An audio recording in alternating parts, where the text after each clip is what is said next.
In this video, we're going to draw out the complete, well, for our purposes, eukaryote phylogeny. And this phylogeny has a big problem, starting back at its root, all the way back at the root, which is that we've got these four major clades of the Eukarya. We've got excavata, we've got SAR, we've got archaeplastida, and we've got uniconta. But as I've mentioned previously, we're not sure how these lineages diverge from each other. These lineages, these four lineages in and of themselves, are very well supported. So the things that we say are in the excavata, we're really pretty sure that that's what's in the excavata, same with SAR, archaeplastida, and uniconta.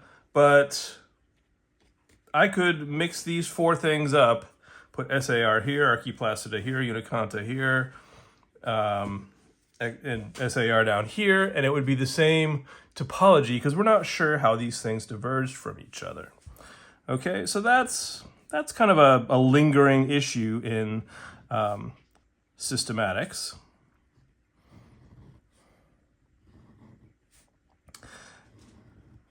So I'm going to go through all of these four clades and lay out for you the for lack of a better word, the phyla that we have talked about.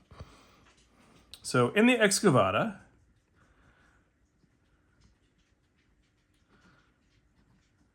we have the diplomonadida. Remember, Giardia was our representative of the diplomonadida, 2 equal size nuclei.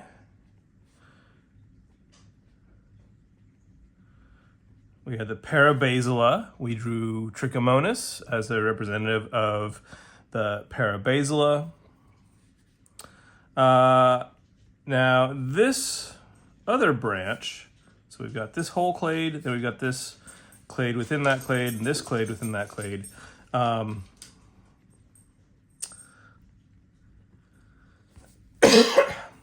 am treating kinetoplastida and euglenozoa / euglenophyta as discrete phyla. But our textbook says that really this should just be the euglenozoa and that kinetoplastids are really part of the euglenozoa. So that would make a paraphyletic euglenozoa with kinetoplastida being just a part of that. But for our purposes, I say, hey, let's just go with this. Let's go with these four taxa. So our representative kinetoplastid, that was the trypanosome. And for euglenozoa, we drew euglena. Okay, moving over into SAR, we know that's stramenopiles, alveolates, and rhizarians.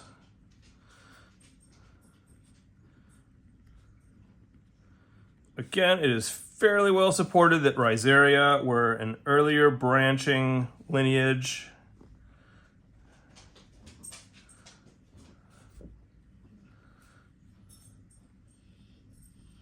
And that stramenopiles and alveolates are sister to each other. And within the Straminopila, we talked about 2 phyla. You might say, that's not 2 branches there, that's 3. And I'll come back to that. We've got Basilariophita, which are the diatoms. We've got Phaeophyta,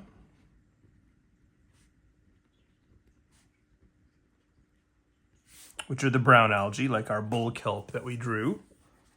And I'm going to put in parentheses here,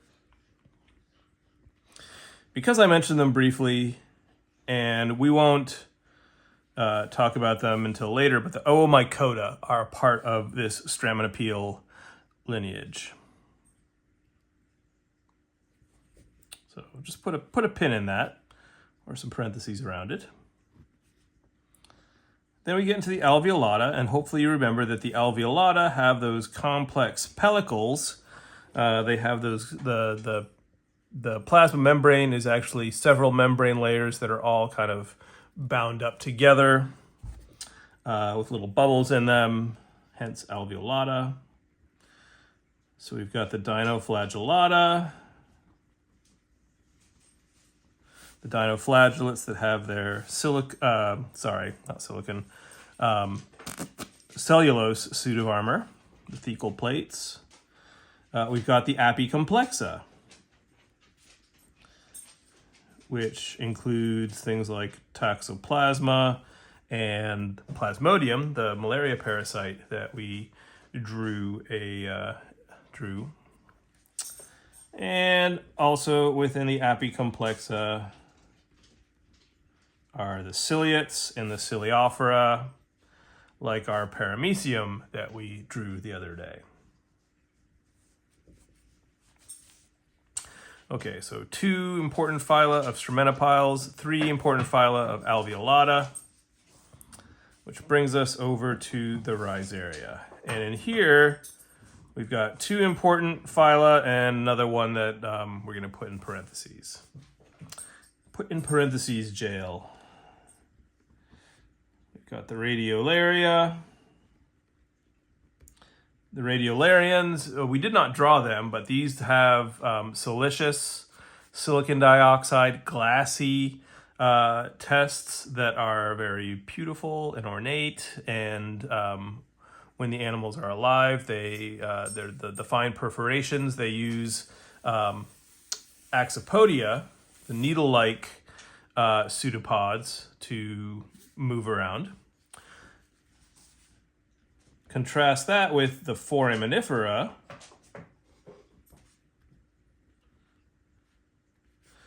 The forams, which have calcareous tests, so they're chalky, they are calcium carbonate, and these are the organisms that produce reticulopodia, or net-like pseudopods. And then there's this third group, which is kind of difficult to exactly define, called Cercozoa. So all of these rhizarians are kind of amoeba-like, amoeba-ish, but being amoeba-like is we'll find is that's something that's highly polyphyletic. All of these lineage have some different representatives that are amoeba-like. All right, within the Archaeplastida,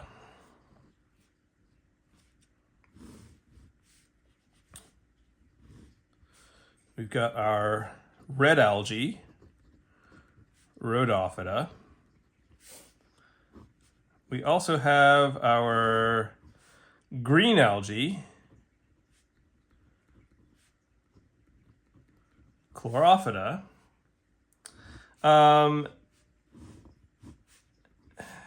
And included with the green algae is this group called Charophyta.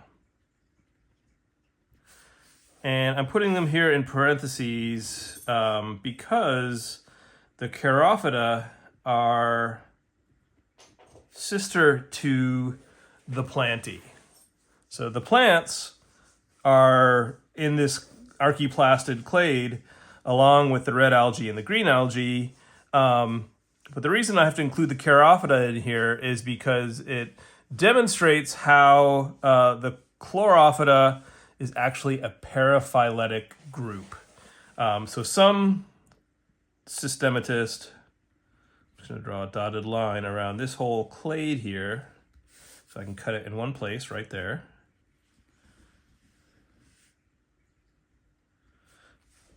So some systematists group the green algae and the plants together into a super kingdom, maybe you could call it.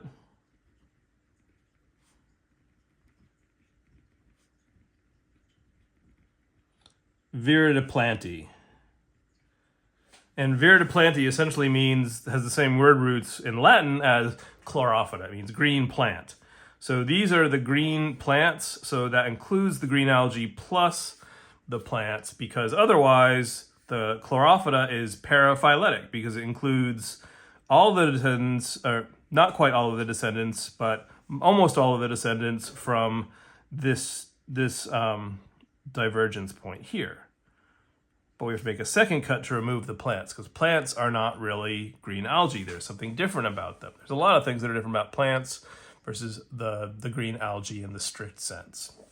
Okay, so that's not super important from an exam perspective, but just something to note that chlorophyta is paraphyletic, because you've got this branch. We could cut the chlorophyta there, but then we lose out on the charophyta. So in order to remove all of the green algae, we have to cut here once at the base of this clade, but then we have to remove the plants. And that's what we call paraphyletic. All right, moving down to the uniconta. I'm just going to scooch my sheet down a little bit so you can see everything. Within the uniconta means one flagellum, because that is an apomorphy of the uniconta. We've seen flagellated cells in the excavata. They typically had two or many flagella. We saw flagella in the straminopiles, like in Phaeophyta. They had the zoospores that had the two different flagella, tinsel and whiplash. We've seen ciliated forms. We've seen other flagellated forms, but just having one flagellum, that's kind of not something we've seen very frequently before. So within the uniconta, we've got kind of two groups within there called the amoebozoans and the opisthoconta.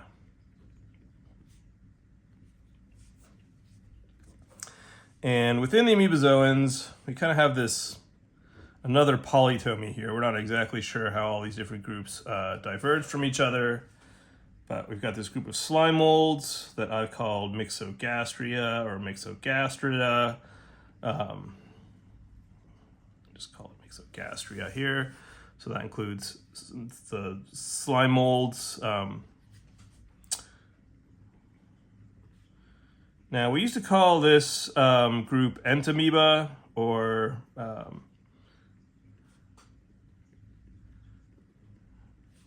we used to consider there's a whole phylum of these naked amoebae called the gymnamoeba. There are some parasitic amoebae in here. There's actually a parasitic amoebae in several of these clades, but Entamoeba histolytica and Entamoeba gingivalis, they're both kind of part of this branch here. And then I've got this third group that's mentioned in the textbooks, but I'm not talking about them anymore, which are called the tubulinids. So all of these are kind of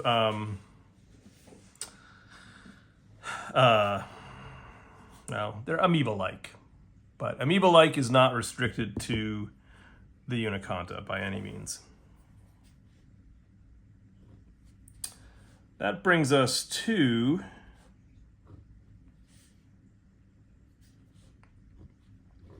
the opisthoconta, and the synapomorphy of the opisthoconta is they have one flagellum, because they're unicont, but that flagellum is pointed in the posterior direction, so it kind of pushes the cells along rather than like we saw in some of the excavata where the flagella whip in a way that pull the cell along, or doing the side stroke like they do in the straminopiles.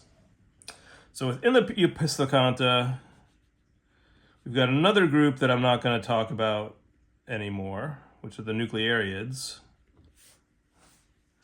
And the nucleariids are the sister of the kingdom, not the fungi, but the fungi. So fungi, for a long time, fungi were thought of as just being plants that didn't photosynthesize. But in this, the new era of using DNA to resolve phylogeny, we found that that's not true. They're not plants that don't photosynthesize. They are their own separate thing. They're actually more close related to the animals than they are to the plants, because the plants are over here in Archaeplastida, fungi are unicont. We'll talk more about like the complicated taxonomy or systematics of the fungi later. Okay, so then, speaking of animals,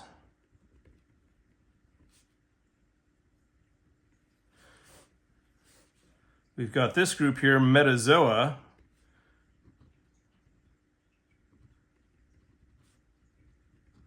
These are the animals, the Animalia. So that includes you and me, my dogs, my cats, as well as every insect, every crustacean, every mollusk, every jellyfish, every sponge, and many, many, many, many different types of worms, among other things. All right, so we are in this clade Opisthoconta, which we share with the fungi. And then we did draw a member of the Choanoflagellata.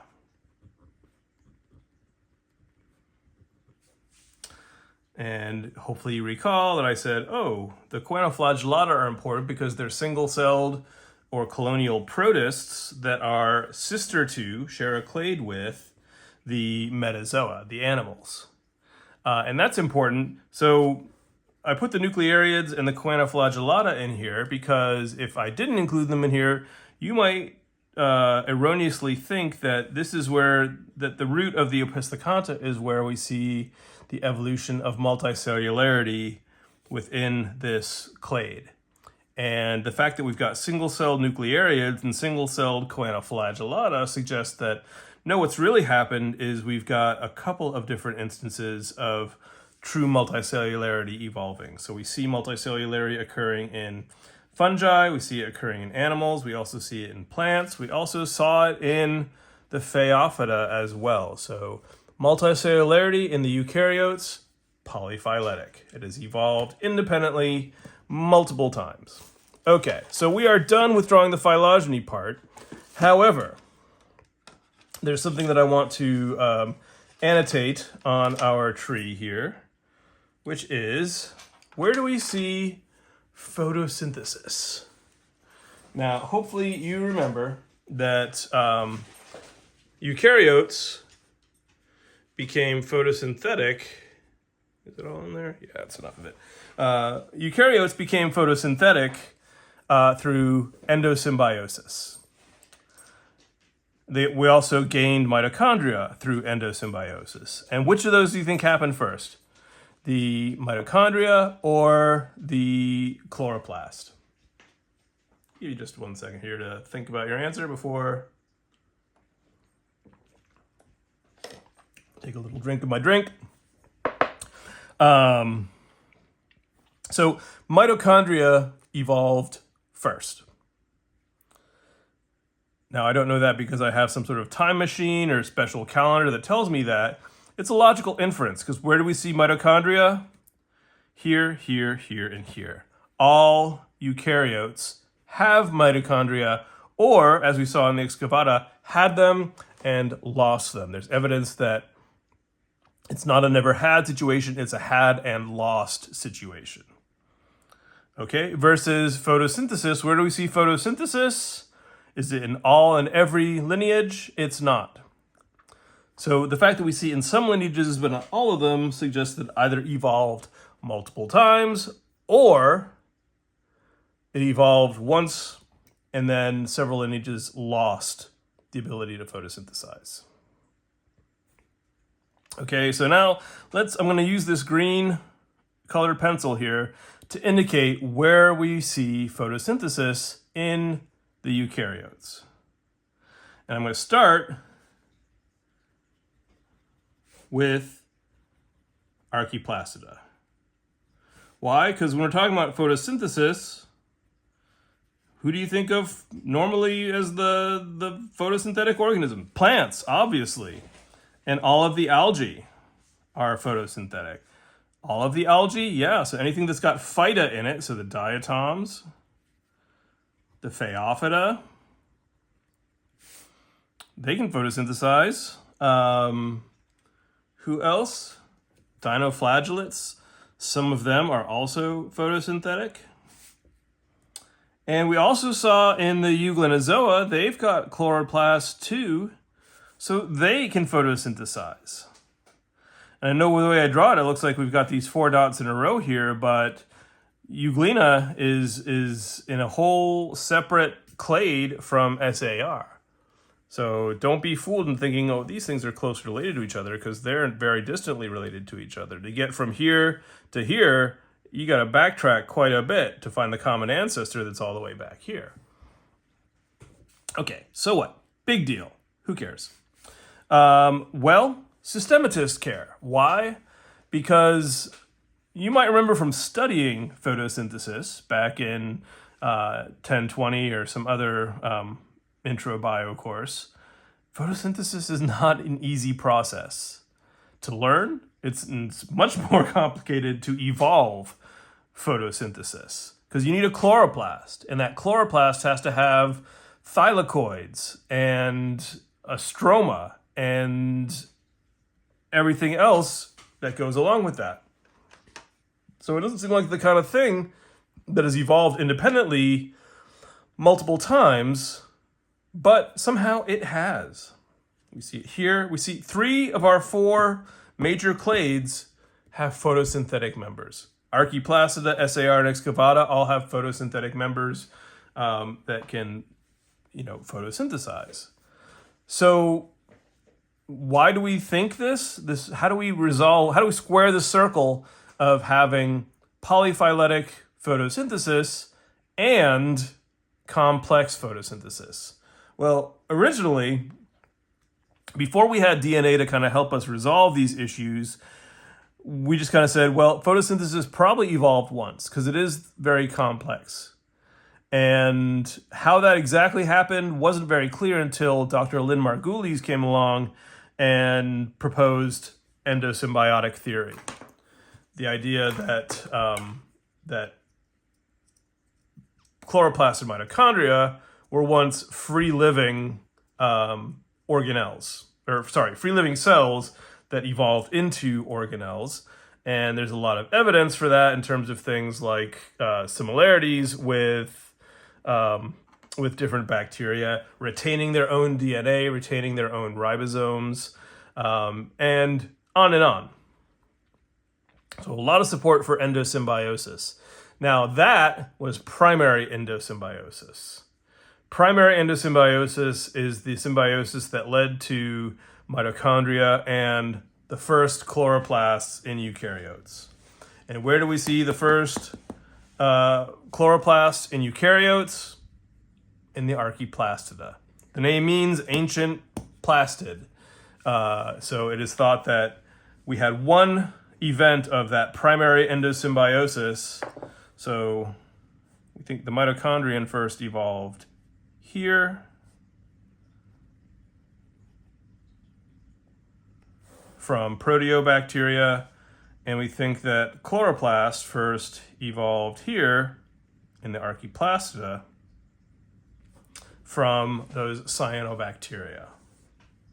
Okay, and all of the descendants of that Archaeplastid that picked up those cyanobacteria and had them morph into chloroplasts, all the descendants have those chloroplasts. So then how does it jump to these lineages over here? And that is a question that has been answered by looking into something called secondary endosymbiosis.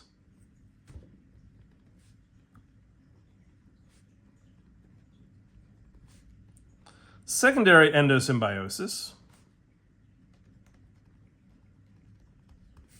is the idea that these photosynthetic lineages didn't just cook up chloroplasts on their own. They didn't independently have to go through the whole agonizing process of picking up a cyanobacterium and having it become a chloroplast. Rather, the Archaeplastida was the source for of cells that were engulfed within other cells that became photosynthetic. So, and there's a number of lines of evidence for this as well. In fact, we can see that some lineages picked up red algal cells to become photosynthetic, like the Bacillariophyta, like the Phaeophyta, and other lineages picked up green algal cells, like we see in Euglenozoa. So essentially what has happened is we see one origin for mitochondria, one origin for chloroplasts from bacteria, but then these descendants contributed their chloroplasts, their cells, to these other lineages. So like green algae contributed chloroplast to Euglena, and red algae contributed their chloroplast to things like stromatopiles and stromatopiles. We'll say stromatopiles. I can't remember. I think with dinoflagellates, they're also descended from red algae as well. So we often see that, like in Euglena, their chloroplasts in green algae have two membranes, and in Rhodophyta they have. They have the thylakoids, which are one type of membrane system. They also have the side of the stroma. They've got two more layers of membrane. So if I'll draw here my thylakoids surrounded by a stroma, surrounded by a membrane, and then there's a second membrane there. So there's our initial chloroplast, which it's photosynthetic in green. Look at all that chlorophyll in there.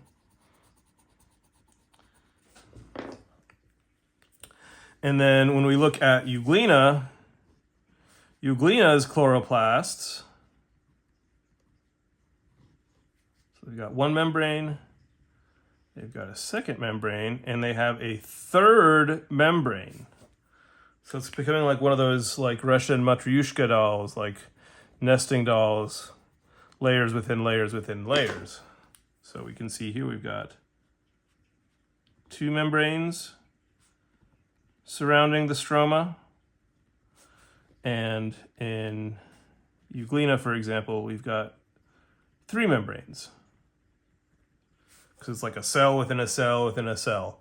So to kind of give you an example or illustrate this, I like to do a silly demonstration in class, which I can't put on YouTube because of copyright issues, but I'll tell my students that, I can play Mozart's music perfectly. I can play the music of Mozart perfectly. I'm not a trained violinist or a pianist, but I can play Mozart's music perfectly. And if students wonder, well, how do I do that? How do I do that with no training? Mozart's music is very complex. You need, years of experience to really master it. And the answer is I open up Spotify and I'm like, hey, play Mozart. And Spotify is just like, okay, here you go. And then the Vienna Symphony is just like, that's not a Mozart song. But, so I cheat, essentially is what I do. And I have other musicians who are expertly trained and have years and years of practice playing Mozart, but they're doing it through my phone. And you might say, well, that's not really playing Mozart perfectly, but isn't it? You're listening to Mozart, and it is perfect. How do I do it? Essentially, it's like I'm taking all of this experience that's accumulated here, and now over here it's in my iPhone. And that's how it's done. So here we've got a couple of different things going on. We've got our eukaryote phylogeny showing our relationships between the four major clades, which you absolutely need to know these four major clades if you want to do well on that first exam. But we also have this other story of how something that is very, very complex, photosynthesis, can be polyphyletic, have evolved multiple times if we understand the mechanism behind that polyphyly. secondary endosymbiosis.